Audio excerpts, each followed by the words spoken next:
पहले ही उन्होंने तय कर रखा था कि इस बार राजनाथ सिंह जी की सभा से बाबू सिंह को किनारे करना है, दूर रखना है। तो सर हमारी राजनीतिक हत्या करने की एक साजिश थी, लेकिन मैं आप सब कार्यकर्ताओं के चरणों में आपको धन्यवाद देना चाहूँगा कि चाहे मेरे ऊपर से कोई राजनीतिक हत्या करना चाह रहे हो, लेकिन कार्यकर्ता मेरी राजनीतिक हत्या नहीं होने देंगे, ये मुझे उस दिन एहसास हो गया। आज अगर रक्षा मंत्री जी के सामने अपन मांग नहीं उठाएंगे तो कब उठाएंगे? अब तो घर आयोड़ी गंगा है, रहा हूँ इसलिए मैं ही शेरगढ़ का नेता, तो यहाँ स्वागत अगर हम नहीं करेंगे तो कौन करे? तो मैं मेरी तरफ से तलवार लेके आया था। मैंने करण सिंह जी हमा के साथ तलवार मंगाई थी कि भाई अपन तलवार भेंट करेंगे। फिर मैंने कहा मेरे से साफा पहनवा दो, तो कि तलवार भेंट नहीं कर सकते, साफा नहीं पहना सकते, फिर आप माड़ा नहीं पहना सकते। फिर आपको देख करके ये कहा था कि भाई राजनाथ सिंह जी आएंगे उसके बाद मैं बोलूँगा। तो मैंने वासुदेव जी को स्पष्ट मना किया और संचालन कर रहे थे जसवंत सिंह जी मना किया कि भाई मेरा नाम आप मत लेना, मैं राजनाथ सिंह जी के आने से पहले नहीं बोलूँगा, मैं राजनाथ सिंह जी के आने के बाद ही बोलूँगा। तो अगर राजनाथ सिंह जी के आने के बाद हम आपको नहीं बुलाएंगे, तो मैंने कहा नहीं बोलोगे तो मुझे पहले बोलना नहीं। अब जानबूझकर राजनाथ सिंह के आने से पहले मेरा नाम अनाउंस किया। जब मैंने उनको बार बार मना कर रहा हूँ भाई मेरा अनाउंस नहीं करना, तो आप क्यों कर रहे हो अनाउंस? आप जब मैं उनको तो मैंने उनको कह दिया कि भाई राजनाथ सिंह जी आएंगे, अगर वो परमिशन देंगे तो बोलूँगा, नहीं बोलूँगा। अब राजनाथ सिंह जी के जब मंच पे पधार गए तो मैंने आदरणीय राजनाथ सिंह से निवेदन किया, मैंने कहा मेरा फौजियों का इलाका है यार, मेरे 5 मिनट का आपका स्वागत भाषण और मांग रखनी। तो उन्होंने कहा यस आप बोलिए, आपका हक है। उसके बाद वापस आके वासुदेव जी को मैंने कहा कि भाई राजनाथ सिंह साहब ने कहा मेरे को बोलने के लिए, और आप मेरे को बोलने की परमिशन दिला दो, मन संचालक को कह दो भाई बोल दे। तो कहे नहीं आप नहीं बोल सकते। तो मैंने जाके दोबारा पूछा, दोबारा राजनाथ सिंह चिढ़ गए कि बिल्कुल आपको बोलना है, जब तक आप नहीं बोलोगे तो मैं तो उठूंगा ही नहीं, आप बोलिए, आपका हक है। तो मैंने उनको कहा मेरे को राजनाथ सिंह जी ने कह दिया है आप बुलाओ। तब जाके खड़ा हुआ तो मुझे ये नहीं पता था कि पीछे से क्या होने वाला।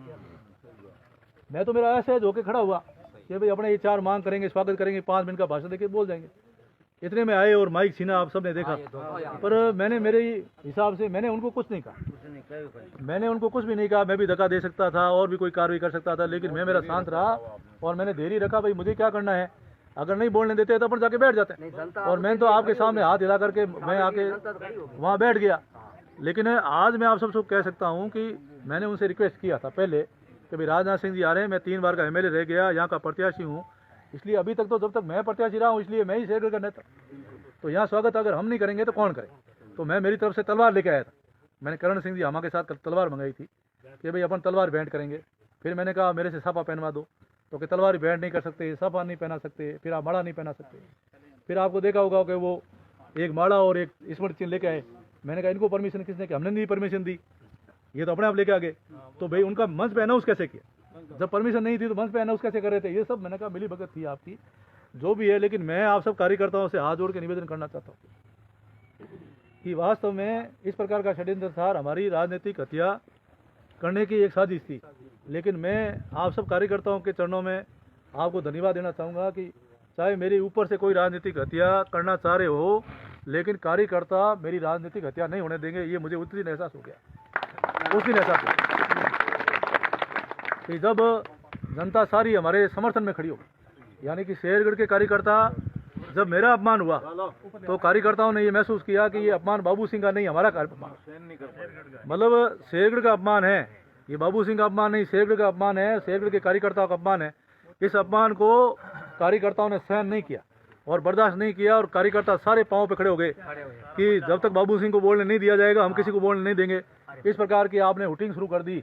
तब जाकर के मेरे को ये महसूस हुआ कि अगर मैं वापस नहीं बोला तो कार्यकर्ता पूरा पंडाल खाली कर देंगे या मंच की तरफ आ जाएंगे, तो अपनी पार्टी की तोहिन हो जाएगी और आदरणीय राजनाथ सिंह जी की तोहिन हो जाएगी। आज शेरगढ़ तहसील अनुशासन के रूप में हमारा परिचय है, अनुशासन के रूप में हमारी पहचान है, और आज मुझे इस बात का दुख है, आज मुझे दुख है कि राजनाथ सिंह जी की उपस्थिति के अंदर इस प्रकार से जब लड़ाई गई तो ये संदेश गलत है, ये संदेश बिल्कुल गलत हुआ। आज जगह जगह चर्चा हो रही है, पूरे मीडिया में, पूरे हिंदुस्तान में सोशल मीडिया इतना वायरल हुआ उस दिन कि जहाँ जाते हैं वहीं चर्चा होती है।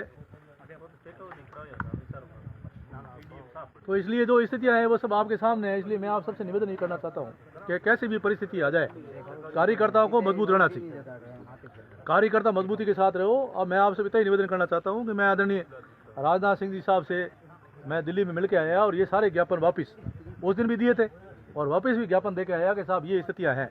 अब उस दिन जब राजनाथ सिंह जी ने कहा कि भाई ये सब केंद्रीय विद्यालय की मांग कर रहे हैं, मैं भी धर्मेंद्र प्रधान साहब से बात करूंगा और एपी साहब आप भी बात करना, इनका केंद्रीय विद्यालय अपने को स्वीकृत करना है। तब पीछे बोले वो तो सैंक्शन हो गया। तब गजेंद्र सिंह जी उनका भाषण देखना मोदी राजनाथ सिंह जी कि भाई ऑलरेडी ये तो सैंक्शन है। चलो वो हंसे मुस्कुराए कि चलो भाई ये तो ऑलरेडी सैंक्शन है आपका। अब अगर ऑलरेडी सैंक्शन होता तो त्रिवेणी का जब उद्घाटन हुआ तो शेरगढ़ का शिलान्यास होता कि नहीं होता? तो शिलान्यास होता नहीं होता, तो जब सैंक्शन होता तो शिलान्यास होता। लेकिन आज मैं कह सकता हूँ वो सैंक्शन नहीं है। इसलिए मेरा आप सबसे निवेदन ये है कि ये जितने भी काम हमको करने हैं कि आज हमको जैसे 9 बीघा 4 बिस्वा हमने फौजियों के लिए ज़मीन अलॉटमेंट कराई फलूदी रोड फाटे, वहाँ अपन सैनिक कल्याण कार्यालय खोलेंगे, वहाँ पर अपन ECS खोलेंगे, वहाँ पर हम शहीदों का स्मारक बनाएंगे, शहीदों की मूर्तियाँ लगेगी, पत्थर लगेंगे, उन्हें स्मारक होगा, वहाँ पर कैंटीन का भवन होगा, इनका एक सभागार होगा, वहाँ सारे काम हमको करने हैं। इसके अलावा ये जितने भी मांगे हमारी, जैसे आदरणीय जसवंत सिंह जी जसोल साहब यहाँ पधारे थे वित्त मंत्री जी को लेकर के, वो नीतीश कुमार जी को, तो उन्होंने कहा भाई हम आपके रेलवे लाइन लाएंगे शेरगढ़ में। ये मैंने ही मांग की थी, और मांग की तब उन्होंने घोषणा करी कि भाई रेल आपके आएगी, तो रेल आएगी फड़ौदी से समदड़ी वाया शेरगढ़ बालेश्वर होते हुए। तो ये रूट तय हो गया और उसमें करीब 11 करोड़ रुपए सैंक्शन होकर पूरा सर्वे होकर फाइल चली गई। तो हमने गजेंद्र सिंह साहब को कहा, मैंने कहा सर्वे करा दिया, हमने रूट सर्वे करा दिया और फाइल वहाँ पड़ी है। इतनी रेलवे लाइनें सैंक्शन हो रही है तो एक रेल लाइन हमारी भी सैंक्शन करा, तो हमारा एरिया भी रेल से जुड़ जाएगा। तो यही मांग करी, तो ये सारी मांगें अपनी है।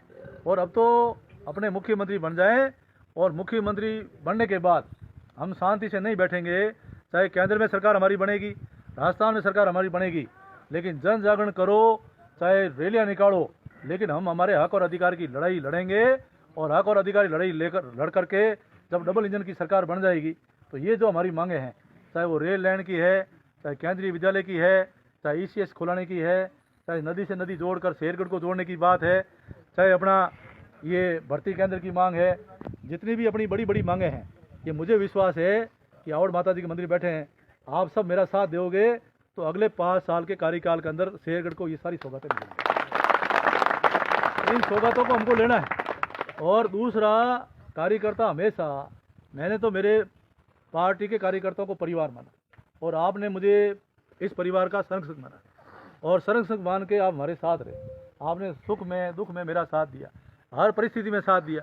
एक आह्वान पर जब जिले की बात हुई तो 15,000 लोग जोधपुर पहुंच गए, और कहाँ रैलियाँ नहीं की, इतनी बड़ी बड़ी रैलियाँ। मेरा मानना है कि राजस्थान में चाहे परिवर्तन यात्रा हुई, चाहे गौरव यात्रा हुई, चाहे स्वराज संकल्प यात्रा हुई, जैसे भी यात्रा हुई, राजस्थान में नंबर 1 यात्रा कहीं की थी तो वो शेरगढ़ की ठीक नहीं। आप बताओ, इतना साथ आपने दिया, महिलाओं को लाना, जनता को लाना, कार्यकर्ताओं को लाना। कार्यकर्ताओं ने हमेशा मेरा साथ दिया, हर परिस्थिति में साथ दिया। इसलिए जैसा भी हूँ, सुख दुख में आपका साथ हूँ। कार्यकर्ताओं की पहचान है कि ये मेरा कार्यकर्ता है। लेकिन अब कुछ लोग हमारे जैसे कोई पार्टी को नज़र लगाने या हमारे फूट डाल करके राजनीति चल रही है, लेकिन उस राजनीति को आपको समझना पड़ेगा।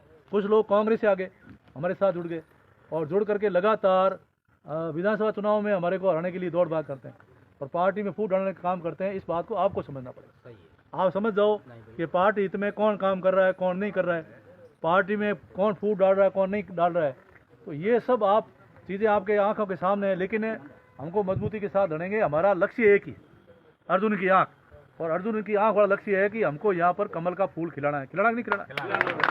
उसके लिए आप तैयार हो जाओ। और जो 5 साल के अंदर शेरगढ़ का नुकसान इस कांग्रेस पार्टी ने किया है, शेरगढ़ को पीछे धकेला 15 साल, उसको वापस हम आगे लाएंगे। और हमारा कार्यकर्ता निष्ठावान है, उनकी सेवा की भावना है कि हम बाबू सिंह के नेतृत्व में हमारे गांव का भला करें, हमारा विकास करें। इसलिए मैं आप सबसे निवेदन करना चाहता हूँ कि आने वाले समय में पूरा मास्टर प्लान हम तैयार करेंगे कि हमको कैसे राजस्व गाँव घोषित करने हैं, राजस्व गाँव के बाद हमको कैसे पंचायतें बनानी है, पंचायतें बनाने के बाद में कैसे हमको और पंचायत समितियाँ बनानी है, कैसे हमको और सड़कें बनानी है, पानी की योजनाएं लानी है, बिजली से कोई वंचित नहीं रहे, पानी से कोई वंचित नहीं रहे।